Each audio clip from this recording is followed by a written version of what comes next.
કોળી સમાજમાં કેમ પડ્યા ભાગલા?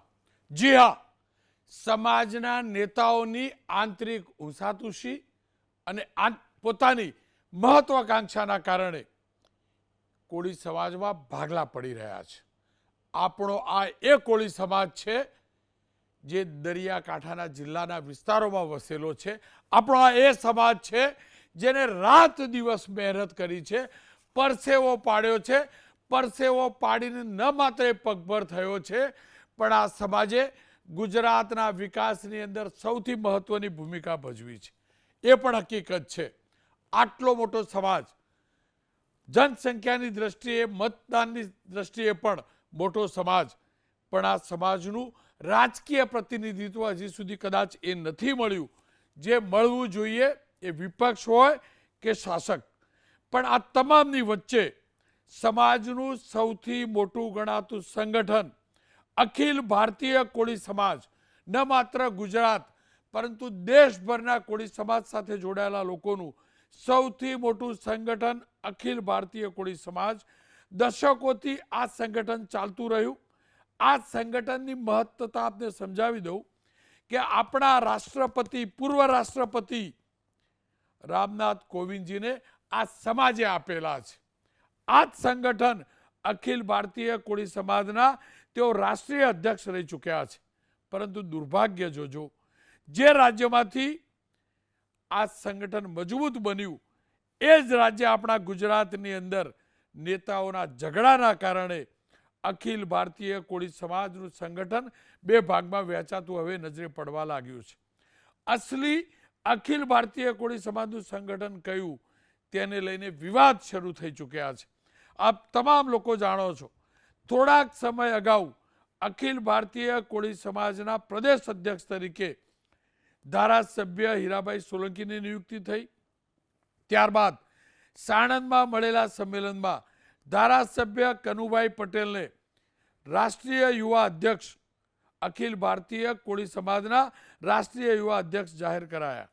જોકે હજુ આ જાહેરાતને થોડાક દિવસો થયા હતા, ત્યાં 4-5 દિવસ અગાઉ સુરતમાં એક સંમેલન મળ્યું અને આ સંમેલન અન્ય કોઈએ નહીં પરંતુ જેઓ લાંબા સમય સુધી અખિલ ભારતીય કોળી સમાજના રાષ્ટ્રીય અધ્યક્ષ બનેલા રહ્યા તેવા અને આપણી રાજ્ય સરકારના મંત્રી કુંવરજીભાઈ બાવળિયાના નેતૃત્વમાં આ નવું સંમેલન મળ્યું. જે સાણંદમાં સંમેલન મળ્યું હતું એનાથી વિપરીત સુરતની અંદર આ સંમેલન મળ્યું, જેમાં અલગ અલગ દેશમાંથી પણ કેટલાક પ્રતિનિધિઓ આવ્યા અને ત્યાં તમામે એક સાથે દાવો પણ કર્યો, એક સૂર પણ ઉઠ્યો કે અખિલ ભારતીય કોળી સમાજના સંગઠનમાં હમણાં જે નિયુક્તિઓ થઈ છે, રાષ્ટ્રીય અધ્યક્ષ હોય, પ્રદેશ અધ્યક્ષ હોય કે યુવા અધ્યક્ષ, તે અસલી નથી. તે નિયુક્તિઓ ખોટી છે. સંગઠન એટલે કે કોળી સમાજનું જે રાષ્ટ્રીય સંગઠનનું બંધારણ છે તેનાથી વિપરીત છે અને આ મુદ્દો અન્ય કોઈએ નહીં, ખુદ કુંવરજીભાઈ બાવળિયા ઉઠાવ્યો છે. કુંવરજીભાઈ બાવળિયાનું કહેવું હતું કે આ ગેરબંધારણીય રીતે રાષ્ટ્રીય અધ્યક્ષ, રાષ્ટ્રીય યુવા અધ્યક્ષ અને પ્રદેશમાં નિયુક્તિ થઈ રહી છે. આવો સાંભળી લઈએ કુંવરજીભાઈ બાવળિયાએ શું કહ્યું હતું.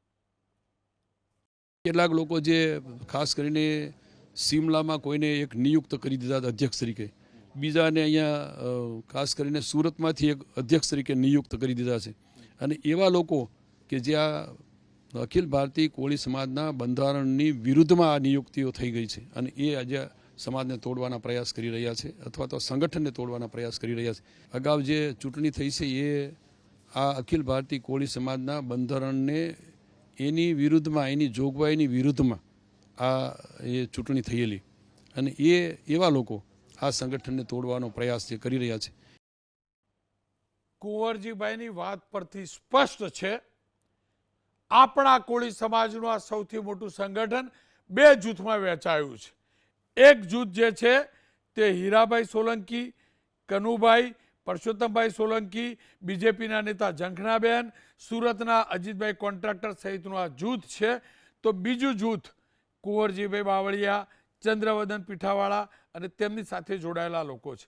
આખો મુદ્દો ઘણો પેચીદો છે, પણ હું ચર્ચા એટલે કરવા માગું છું કે આ મારા ગુજરાતના એક મોટા સમાજને સ્પર્શે છે, એ સમાજને સ્પર્શે છે જેમાં એકતા હતી અને એકતા જરૂરી છે. પણ જો આ જ પ્રકારે ગુટબાજી ચાલતી રહી તો સમાજના હિતનું રક્ષણ કોણ કરશે? જ્યારે હું અધ્યક્ષ, તું ખોટો અધ્યક્ષ, હું ઉપાધ્યક્ષ, હું આ યુવા અધ્યક્ષ, તમે યુવા અધ્યક્ષ ખોટા, તમે પ્રદેશના અધ્યક્ષ ખોટા, તમે ઇન્ચાર્જ અધ્યક્ષ ખોટા, જો આની અંદર જ સમાજના નેતાઓ એકબીજા સામે બાયો ચડાવતા રહ્યા તો પછી સમાજનું કોણ વિચારશે? અને એટલે જ આપ તમામ સમક્ષ આ મુદ્દો લાવી રહ્યો છું. અને બંને નેતાઓ, એક કુંવરજીભાઈ બાવળિયા અને બીજા અજીતભાઈ કોન્ટ્રાક્ટર, આ બંને સાથે વાત કરવી જરૂરી છે. આ જ મુદ્દે ચર્ચા કરવા આપણી સાથે કુંવરજીભાઈ બાવળિયા પણ જોડાયા છે અને અજીતભાઈ કોન્ટ્રાક્ટર પણ જોડાયા છે. અજીતભાઈ, આપની પાસે આવું એ પહેલાં મારો કુંવરજીભાઈ સાથેનો સંવાદ જોઈ લઈએ. કુંવરજીભાઈ, આપે કહ્યું કે કેટલાક લોકો કોળી સમાજને તોડવા માગે છે, કોળી સમાજને ગેરમાર્ગે દોરે છે. આપે એમ પણ કહ્યું કે અખિલ ભારતીય કોળી સમાજના અધ્યક્ષને જે બોડી બની છે પ્રદેશની પણ, એ ગેરકાયદેસર છે. શું કારણ તમારે આ પ્રકારનું નિવેદન આપવું પડ્યું અને કોણ એ લોકો છે જે ગેરકાયદેસર પ્રમુખ બન્યા છે અથવા તો સમાજને તોડવા માગે છે? વિવાદ છે શું? આ અખિલ ભારતીય કોળી સમાજની આ સંસ્થા દિલ્હી ખાતેથી પૂરા ભારત વર્ષના બધા રાજ્યોના પ્રતિનિધિઓ મળી અને દિલ્હી ખાતેથી નોંધાયેલી સંસ્થા છે, રજિસ્ટ્રેશન થયેલી સંસ્થા છે. આજના પ્રથમ અને લગભગ ચોથી ટર્મ સુધી દિલ્હી ખાતેથી જ રાષ્ટ્રીય અધ્યક્ષ તરીકે આ નિયુક્તિ થતી અને સામાન્ય રીતે સિલેક્શન થતું. અને 2017માં હું ત્યાંથી રાષ્ટ્રીય અધ્યક્ષ તરીકે મારી વરણી થઈ. આ અખિલ ભારતીય કોળી સમાજના જે બંધારણમાં જે જોગવાઈ છે એ મુજબ 3 વર્ષ સુધી કોઈ પણ એના અધ્યક્ષ તરીકે રહી શકે. એટલે 2020માં મારી અધ્યક્ષ તરીકેની આ મુદત ટર્મ પૂરી થઈ. પણ એ વખતે કોરોનાને કારણે અમારા કારોબારીના બધા જ સભ્યો એવું કહ્યું કે અત્યારે આપણે ભેગા થઈ શકીએ અને મિટિંગ ન કરી શકીએ. ફરી એ વખતે કારોબારીએ ઠરાવ કરીને એમ કહ્યું કે જ્યાં સુધી આ છૂટછાટ ન મળે ભેગા થવાની ત્યાં સુધી આપણે બધા આ રાષ્ટ્રીય અધ્યક્ષ તરીકે કુંવરજીભાઈ કાર્યકારી અધ્યક્ષ તરીકે ચાલુ રહેશે. એટલે એમના 1.5 વર્ષ ચાલ્યું. પછીથી કોરોનાનો સમય પૂરો થયો અને ચૂંટણીઓ કરવાની હતી અને મતદાર યાદી તૈયાર થયા પછી એની જાહેરનામું થાય એટલે બંધારણની જોગવાઈ પ્રમાણે જ જાહેરનામું થાય ત્યારે છેલ્લે જે અધ્યક્ષ હોય અને કારોબારી હોય એની સંમતિથી એ જાહેરનામું બહાર પાડે. હવે એ વખતે હું કાર્યકારી અધ્યક્ષ, અમારી કારોબારીમાં જે બીજા લોકો હતા એને કોઈ પ્રકારની જાણ કર્યા વિના અજમેર ખાતે 3-4 લોકોએ મળી અને આ ચૂંટણીની જાહેરનામું એમની રીતે, મારી કોઈ જાણ બહાર એમની રીતે જાહેર કરી અને અજમેર ખાતે એમણે આ ચૂંટણી કરી નાખી. એ વખતે અજીતભાઈને આ 2-4 લોકોએ, જે અહીંયા ગુજરાતના 2 લોકો હતા અને મધ્યપ્રદેશ, એ લોકોએ નક્કી કરીને ચૂંટણી કરી નાખી. મતદાર યાદી તો કોઈ પ્રસિદ્ધ કરી નહોતી અને ચૂંટણીમાં એ વખતે સુરતમાંથી ભાઈ અજીતભાઈને જાહેર કરી દીધા. હવે એ વખતે આ બધું અનલીગલી થયું, બંધારણની જોગવાઈઓ બહાર જઈને.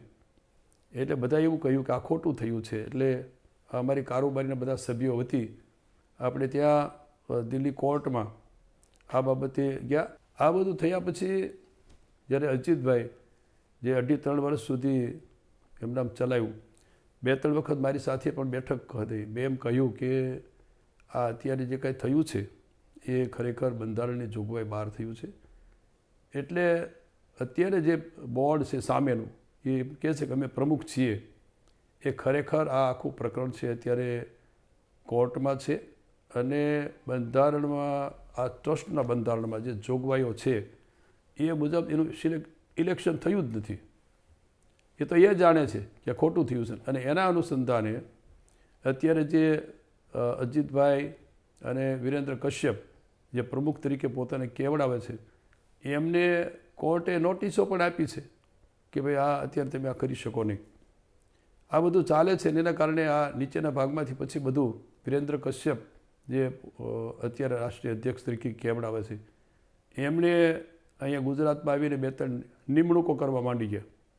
કોઈને પ્રદેશના અધ્યક્ષ બનાવ્યા, પણ પ્રદેશના અધ્યક્ષ તરીકે તો અમે જ્યાં સુધી કોર્ટમાં છે ત્યાં સુધી અમે કાર્યકારી અધ્યક્ષ તરીકે, પ્રદેશના અધ્યક્ષ કાર્યકારી અધ્યક્ષ તરીકે ચંદ્રવદન પીઠાવાલા છે, અને રાષ્ટ્રીય અધ્યક્ષ તરીકે કાર્યકારી અધ્યક્ષ તરીકે હજી એમના મારું નામ છે જ્યાં સુધી કોર્ટમાંથી નિર્ણય ન આવે ત્યાં સુધી. એટલે આના અનુસંધાને આ બધો થોડો વિવાદ ચાલે છે. એટલે આપણે 2 વખત કહ્યું કે તમે આ ખોટો ક્યાંક સમાજમાં વિવાદ થાય અને એને કારણે સમાજમાં અસંતોષ ઊભો થાય, એટલે આપણે જે ખરેખર રાષ્ટ્રીય બંધારણની જોગવાઈ મુજબ આપણે ચૂંટણીઓ કરીએ. હવે સામે થોડા લોકો જે કશ્યપ એને કશું લાગે વર્ગ નહીં એવા લોકોએ આ ગુજરાતમાં પણ ક્યાંક ક્યાંક આવા મિટિંગો બોલાવી અને અખિલ ભારતીય કોળી સમાજના નામે આ બધું ચલાવે છે. એના અનુસંધાને એમને આ સુરત ખાતે ગયા રવિવારે અમે બધા મળ્યા હતા, અને એમાં લગભગ 7 રાજ્યોના પ્રતિનિધિઓ પણ આવ્યા હતા, અને અમે ગુજરાતની અંદરથી લગભગ 11 જિલ્લાના પ્રતિનિધિઓ હતા.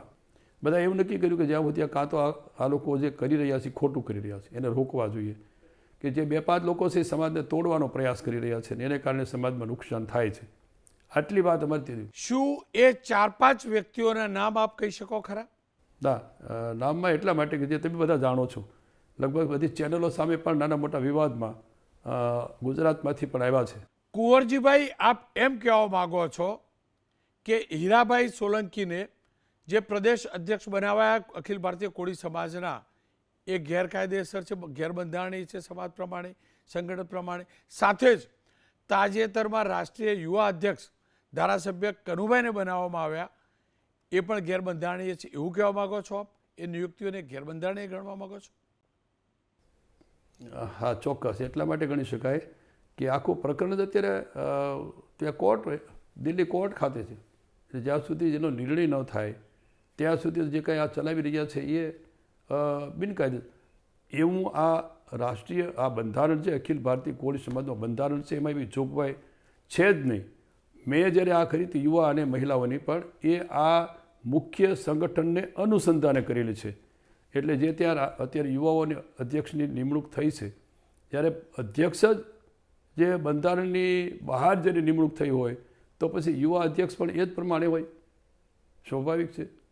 કુંવરજીભાઈ, જે બેઠકની અંદર ધારાસભ્ય કનુભાઈ પટેલ, હીરાભાઈ સોલંકી પણ ઉપસ્થિત હતા, કોળી સમાજના અન્ય સામાજિક અને રાજકીય નેતાઓ પણ ઉપસ્થિત હતા, આપ એમ કહેવા માગો છો એક કાર્યક્રમ જે અખિલ ભારતીય કોળી સમાજ જે મૂળ સંગઠન છે એના બંધારણથી વિપરીત થયો અને તેમાં થયેલી જાહેરાતો ગેરબંધારણીય હતી, હીરાભાઈ પણ જેમાં ઉપસ્થિત રહ્યા, બધું ગેરકાયદેસર હતું, એમ કહેવા માગો છો? હા, ચોક્કસ. જે રાષ્ટ્રીય બંધારણ ખુલ્લું છે અમારી પાસે, નહીં ખુલ્લું એ પણ વાંચી શકે છે. અને જે અજમેરમાં ચૂંટણી થઈ ત્યાર પછીની જે ચૂંટણીઓની સિલેક્શન થયું, એ સિલેક્શન અને ઇલેક્શન બંને જે બંધારણમાં જોગવાઈ છે એ પ્રમાણે અત્યાર સુધીમાં છેલ્લા વર્ષોમાં જે અમે અજમેરમાં થયા પછીથી થયું જ નથી. જે થયું છે એ બંધારણની પાર જઈને થયું છે, એની ઉપરવટ જઈને થયું બધું જ, અને એટલા માટે અનલીગલી છે. જુઓ, કેમ કે આપ પણ બીજેપી સાથે જોડાયા છો, હીરાભાઈ પણ બીજેપી સાથે જોડાયા છે, કનુભાઈ પણ બીજેપી સાથે જોડાયા છે. જો કે આ મુદ્દો બીજેપી કે કોંગ્રેસ કે આમ આદમી પાર્ટીનો નથી, રાજકીય નથી, આ મુદ્દો સામાજિક છે, કોળી સમાજના સંગઠનનો છે. પણ કેમ કે આપ તમામ એક જ પક્ષ સાથે જોડાયેલા છો, ત્યારે તમારી હીરાભાઈ સાથે, કનુભાઈ સાથે, કોઈની સાથે આ મુદ્દે વાત થઈ ખરી? ના, અગાઉ વાત થયેલી હતી. ત્યારે મને એવું પૂછ્યું કે અમે આ વિરેન્દ્ર કશ્યપ અહીંયા આવે છે અને સત્યનારાયણ પવાર અહીંયા આવે છે અને આપણને બધાને આ નિમણૂકો આપવા માંડ્યા છે. એટલે ત્યારે મેં હીરાભાઈને પણ કીધું, અને કનુભાઈને તો 2 દિવસ અગાઉ જ્યારે આ નિમણૂકોની વાત હતી ત્યારે 2 દિવસ અગાઉ કનુભાઈને ધ્યાન ઉપર મૂક્યું હતું. મેં કનુભાઈ, તમે તો મારી સાથે યુવાનું જે સંગઠન હતું એમાં કામ કરી ચૂક્યા છો, અને તમારા 3 વર્ષના કાર્યકાળ પૂરો થયો હતો મારી સાથે જ તે. હવે તમે છો એ કાર્યકારી અધ્યક્ષ તરીકે ચાલુ છો, પણ તમારી વાત છે કે આમાં યુવા તરીકે તમારી નિમણૂકની વાત છે, તો આ જે અત્યારે થઈ રહ્યું છે તો બંધારણની વિપરીત જઈ રહ્યું છે. એટલે કનુભાઈને મેં 2 દિવસ પહેલાં ધ્યાન ઉપર મૂક્યું હતું, પણ તેમ છતાં જે મિત્રોએ આ રીતે કર્યું છે, હીરાભાઈ હોય કે પરસોત્તમભાઈ હોય કે કનુભાઈ હોય, એમ બધા સમાજના લોકો જ છીએ, એમાં અમારે અંદર અંદર કોઈ મારો વિવાદ વાંધો છે જ નહીં. પાર્ટીના પણ ગણીએ તો પાર્ટીની રૂએ પણ એક જ છીએ, એમાં કોઈ વાંધો નથી. કુંવરજીભાઈ, શું કારણ હોઈ શકે? જુઓ, હીરાભાઈ સોલંકી, પરસોત્તમભાઈ સોલંકી આ તો સુલઝેલા નેતા છે, સમાજના પાયાના નેતા છે. એમના પિતાશ્રી દાદાશ્રીના સમયથી સમાજ સાથે મજબૂતાઈથી જોડાયેલા નેતા છે, સુલઝેલા નેતાઓ છે. તો શું કારણ હોઈ શકે? આપ શું માનો છો? એમના ધ્યાનમાં સમાજનું બંધારણ નહીં હોય એટલે કનુભાઈની જાહેરાત થઈ ગઈ છે નામની, એટલે બેઠક થઈ છે? આપ શું માનો છો? જો આમાં તો ક્યાંક ને ક્યાંક પોતાનો સામાજિકની સાથે પોતાનો અંગત પણ સ્વાર્થ હોઈ શકે, હું નહીં કહી શકું, પણ જે રીતે અત્યારે સમાજની અંદર આ બંધારણની બહાર જે થઈ રહ્યું છે ને એને કારણે સમાજને નુકસાન થાય છે, અને એટલે પાછો હું ફરી આ વાત મૂકવા આવ્યો છું. નહીંતર મને એમાં એટલો બધો, હું તો રાજ્ય સરકારમાં છું, સમય પણ નથી, અને હું તો સતત સામાજિક અને રાજકીય ક્ષેત્રે જાહેર જીવનમાં છું. કુંવરજીભાઈ, એક અંતિમ સવાલ. શું આપણા ગુજરાતનો જે કોળી સમાજ છે એ આ સંગઠનની ચૂંટણી સંગઠનની વ્યવસ્થાને લઈને બે ભાગમાં વહેંચાયો કે પછી સમાજના નેતાઓ બે ભાગમાં વહેંચાયેલા છે? ના, એવા બે સીધા ગ્રુપ નહીં પડે. એટલા માટે નહીં પડે કે જો અમારે કોઈ કનુભાઈ સાથે હોય, પરસોત્તમભાઈ, હીરાલાલ હોય કે બીજા કોઈ, મારે કોઈની સાથે, અમારે અત્યાર સુધી કોઈની સાથેનો વિવાદ થયો જ નથી, અને હું એમાં વિશેષ કોઈ સમાજમાં ભાગલા પડે હું ઈચ્છતો પણ નથી ક્યારેય. પણ જે થઈ રહ્યું છે એ ખોટું થઈ રહ્યું છે. આ જ મુદ્દે ચર્ચા કરી લઈએ અજીતભાઈ કોન્ટ્રાક્ટર સાથે. અજીતભાઈ, કુંવરજીભાઈને આપણે સાંભળ્યા હશે, એમનું સ્પષ્ટ કહેવું છે કે જ્યારે ત્યારે તમે અધ્યક્ષ બન્યા એ પણ ગેરકાયદેસર રીતે બન્યા હતા, ત્યારબાદ અજમેરની જે બેઠક થઈ એ પણ ગેરબંધારણીય હતી, અને ત્યારબાદ હવે જ્યારે રાષ્ટ્રીય યુવા અધ્યક્ષ તરીકે કનુભાઈને જાહેર કરાય એ પણ ખોટા, હીરાભાઈને પ્રદેશના અધ્યક્ષ જાહેર કરાય એ પણ ખોટા કરવામાં આવ્યા છે. આપનો પક્ષ છે શું? આપ શું કહેવા માગો છો? આજે અજમેરમાં જે મિટિંગ બોલાવવામાં આવેલી એ મિટિંગ કરતાં પહેલાં કિશોરભાઈ શેખ મહામંત્રી અને હું એમને 2 વખત આ મિટિંગ બોલાવવા માટે અમે રૂબરૂ મળ્યા હતા, અને એમની સંમતિ અમે લીધી હતી. પરંતુ અજમેરમાં જે મિટિંગ થઈ એ મિટિંગમાં આવવા માટે એમણે ના પાડી, અને એમણે એવો આગ્રહ રાખ્યો કે આ મિટિંગ દિલ્હીમાં બોલાવો. પણ દિલ્હીમાં એ મિટિંગ બોલાવી શકાય એમ ન હતું. આ મિટિંગ કરતાં પહેલાં એમને 2 વખત મળ્યા પછી પણ અમે 7 જુલાઈએ એજન્ડા કાઢ્યા એમને પૂછીને પછી, અને એજન્ડા અમે વોટ્સઅપથી તથા રજિસ્ટર એડીથી બધા જે અમારા સભ્યો છે એ બધાને અમે રવાના કર્યા હતા. એટલે આ જે મિટિંગ થઈ છે એ મિટિંગ એમની જાણ બહાર છે કે એમને ખબર નથી કરવામાં આવી કે એ રીતે એમના જે શબ્દ છે એ ખોટા છે. હકીકતમાં આ જે મિટિંગ થઈ છે એ બિલકુલ કાયદેસર રીતની. એ મિટિંગની અંદર અધ્યક્ષપદ માટે અમારા કોળી સમાજના જે બધા જે વડીલો હતા એ લોકોએ પોતાનું ઉમેદવારી કરી હતી, અને તેમાં ચંદ્રવદન પીઠાવાલાએ પણ એ આપણે મિટિંગમાં ભાગ લીધો હતો અને પોતે ઉમેદવારી નોંધાવી હતી.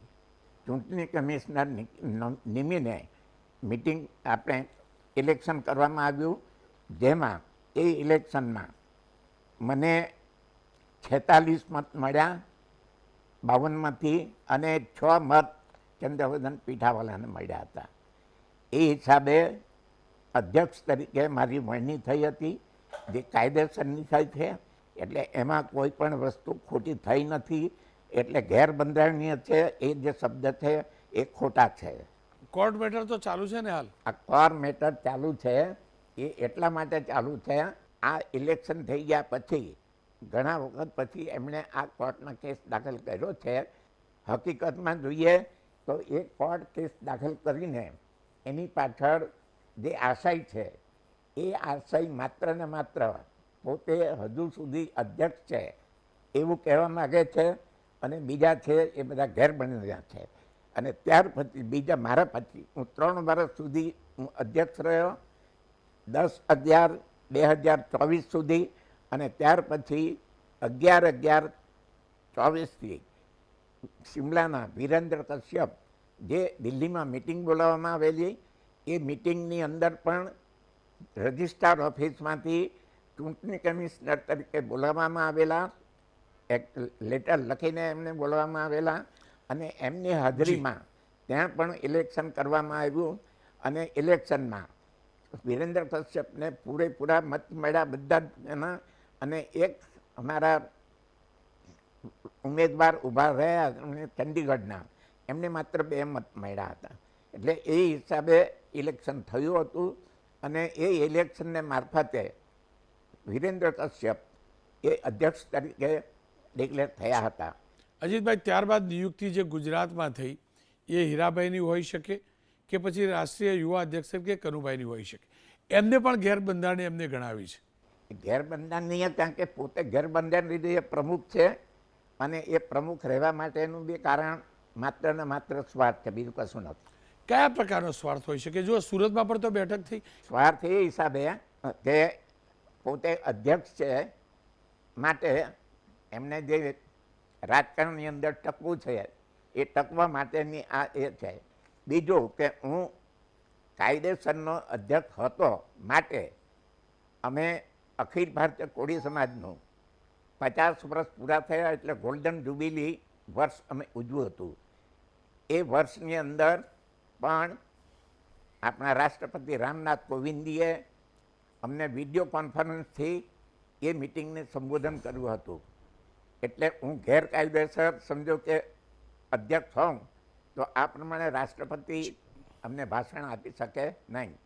એટલે રાષ્ટ્રપતિ પણ પોતે માને છે કે અજીતભાઈ કાયદેસરના પ્રમુખ છે, અને અત્યારે વિરેન્દ્ર કશ્યપ જે રાષ્ટ્રીય અધ્યક્ષ છે એનું દિલ્હીની અંદર અમે 21મી જૂને મહાસંમેલન કરવા જઈ રહ્યા છે, જેની અંદર રાષ્ટ્રપતિ રામનાથ કોવિંદજી, પૂર્વ રાષ્ટ્રપતિ આપણે રામનાથ કોવિંદજી એમાં હાજર રહેવાના છે. એમના હસ્તક આ ઉદ્ઘાટન થવાનું. અજીતભાઈ, પણ જુઓ, બધા બીજેપીના નેતા છે. હીરાભાઈ બીજેપીના, કનુભાઈ બીજેપીના, આપ જે કશ્યપજી કહો છો એ પૂર્વ સાંસદ, આપ પણ બીજેપીને સમર્થન કરો છો, પણ આ ઝઘડામાં નુકસાન તો કોળી સમાજને થશે ને?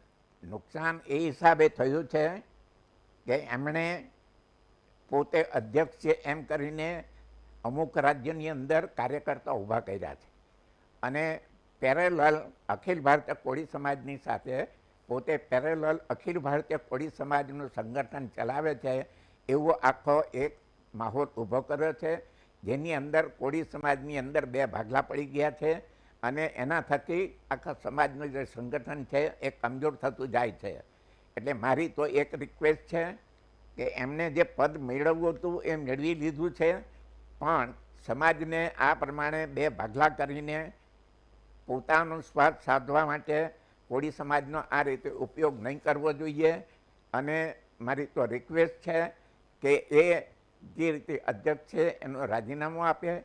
એમણે અખિલ ભારતીય કોળી સમાજનું બેંક એકાઉન્ટ છે એ સીઝ કરાવ્યું છે, અને આ રીતે જે કંઈ પ્રવૃત્તિ કરી છે સમાજ વિરોધી એ બંધ કરીને આ બંને સંગઠન ભેગા થાય અને કોળી સમાજનું સંગઠન મજબૂત થાય એવી મારી ગણતરી છે, અને મારી રિક્વેસ્ટ પણ છે કે આ રીતે સમજીને પોતાનો સ્વાર્થ સધાઈ ગયો છે, છોડી દો હવે.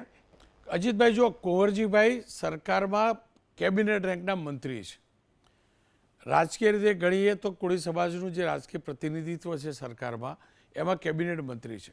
પરસોત્તમભાઈ રાજકક્ષાના મંત્રી પણ છે, અનેક ધારાસભ્યો પણ છે, કેન્દ્રીય મંત્રી નીમુબેન પણ છે, સામે ચૂંટણીઓ પણ આવે છે. પણ જો આ જ પ્રકારે ઝઘડા થતા રહેશે, 2 ભાગમાં વિભાજિત થતા રહેશો, તો સમાજને નુકસાન થશે ને? સમાજનો મોટાના જે ઝઘડા હોય, નાનો માણસ હેરાન થશે ને? સરકારમાં પ્રતિનિધિત્વ આ રીતે જ ઘટશે ને? એટલા માટે જ મારી રિક્વેસ્ટ છે ને કે આ બધું બંધ કરીને કોળી સમાજને એક કરો અને સંગઠન મજબૂત કરો. પણ કુંવરજીભાઈ ફાયદો શું મને કહો? ચલો, કુંવરજીભાઈ તો એમ કે હું ન્યાય માટે લડું છું, એમનો ફાયદો શું? એમનો સ્વાર્થ શું? હલો, અત્યારે જે મારી વાત સાંભળો, અત્યારે જે બધી નિમણૂકો કરવામાં આવી, બધાને રિપીટ કરવામાં આવ્યા, એની અંદર એમણે ચોખ્ખું રજૂઆત કરી છે અને એ પેપરમાં પણ આવ્યું છે કે એ પોતે અખિલ ભારતીય કોળી સમાજના હોવાથી સંગઠન મજબૂત કરતા રહેવાથી એમને ફરીથી કેબિનેટ મિનિસ્ટર બનાવવામાં આવ્યા છે એવું પેપરમાં આવ્યું છે. પણ જો એમના સમર્થનમાં સુરતમાં પણ તો સંમેલન મળ્યું ને આપ સુરતથી એ છો. ફાયદો એમને મળ્યો છે. નહીં, ફાયદો સુરતમાં સંમેલન મળ્યું ત્યાં પણ તો કોળી સમાજના દિગ્ગજ નેતાઓ ઉપસ્થિત રહ્યા અલગ અલગ સ્ટેટના, અને એમને પણ તો સમર્થન જાહેર કર્યું ને એમને. એમની સાથે બી જોડાયેલા છે એ લોકોએ સમર્થન કર્યું. અમારું જે આખું જે અખિલ ભારતીય કોળી સમાજનું સંગઠન જે કાયદેસર રીતે ચાલી રહેલું છે એમાંથી 16 પ્રમુખો છે અખિલ ભારતીય કોળી સમાજના રાજ્યોના, એ લોકોનું સમર્થન નથી. 85 કારોબારીના સભ્ય છે, એમાંથી માત્ર ને માત્ર 9 કારોબારીના સભ્યોનો એમને ટેકો છે, અને બાકીના જે કારોબારીના સભ્યો છે બીજા જે 16 રાજ્યના જે અધ્યક્ષ છે એ બધા સમર્થન અમારી સાથે છે. અને એ રીતે પેરેલલ બીજું અખિલ ભારતીય કોળી સમાજનું એ સંગઠન ચલાવી રહેલા છે, જેને લીધે કોળી સમાજમાં ભાગલા પડી ગયા છે. સંગઠન તો એકદમ તૂટી ગયું છે. એટલે એ સંગઠન તૂટે નહીં, મજબૂત બને એના માટે કુંવરજીભાઈએ કોળી સમાજના હિતમાં વિચારીને આ પગલું ભરવું જોઈએ. પ્રયાસ કર્યો આ સુરતની મિટિંગ પછી તમે બધાએ પ્રયાસ કર્યો કે એક સાથે બેસી આનું નિરાકરણ કરીએ. આને માટે અખિલ ભારતીય કોળી સમાજના અમારા કોર કમિટી બનાવેલી છે. એ કોર કમિટીમાં પૂર્વ અધ્યક્ષ, પૂર્વ સાંસદ સભ્ય, MLA એ બધા અમારા કોર કમિટીમાં છે. એ કોર કમિટીના અમે સભ્યોએ લગભગ 3 થી 4 વાર એમને ત્યાં મુલાકાત લીધી છે એમને સમજાવવા માટે, અને મેં ઓફર પણ કરી હતી કે જો તમે આ અધ્યક્ષ પદ તમે બી છોડી દેતા હોય તો હું બી છોડવા તૈયાર છું, પણ કોળી સમાજના હિતમાં આપણે આ કામ કરવું જોઈએ. એને માટે 3 થી 4 વખત રિક્વેસ્ટ કરી છે. મારું જે રાજીનામું છે અધ્યક્ષ પદ તરીકેનું એ બી મેં તૈયાર કરીને આપ્યું છે, છતાં પણ એમને માન્યા નથી. એક વખત તો એવું બન્યું હતું કે આ જે સમાધાન કરવા માટે આપણા જે પૂર્વ રાષ્ટ્રપતિ કોવિંદજી અમને મિટિંગમાં રાજભવનમાં બોલાવેલા, બંનેને વારાફરતી બેસાડીને સમજાવેલા. મેં એમને ઓફર કરી દીધેલી કોવિંદજીને કે હું મારું રાજીનામું આપું છું, પણ આ સમાધાન થવું જોઈએ. એ ત્યાં મિટિંગમાં હા કરીને ગયા અને પછી 3 દિવસે ફરી ગયા હતા, અને એ પ્રમાણે એમણે રાષ્ટ્રપતિ રામનાથ કોવિંદજીનું બી અપમાન કર્યું છે અને પોતે માન્યા નથી. ત્યાં સુધીની એમણે પોતાનો સ્વાર્થ ખાતર આ કામ કરેલું છે. મેં બંને પક્ષો આપ તમામ સમક્ષ રજૂ કર્યા છે. આશા અને અપેક્ષા રાખું છું ઘીના ઠામમાં ઘી ઠરે. મારા આ કોળી સમાજના ભાઈઓ બહેનો વડીલોએ બહુ પરસેવો પાડ્યો છે. એમના હકો, એમનું હિત જળવાય ને એવા સંગઠનની જરૂર છે, નહીં કે હું સાચો ને તું ખોટો, તું સાચો ને હું ખોટો. હવે બહુ થયું. મહેરબાની કરીને એક થાવ, અને એક થશો ને તો જ સમાજનું હિતનું રક્ષણ કરી શકશો. જો તમારા અંગે સ્વાર્થ, તમારા હિતની વાત કરશો ને તો મારા કોળી સમાજની ચિંતા કોણ કરશે?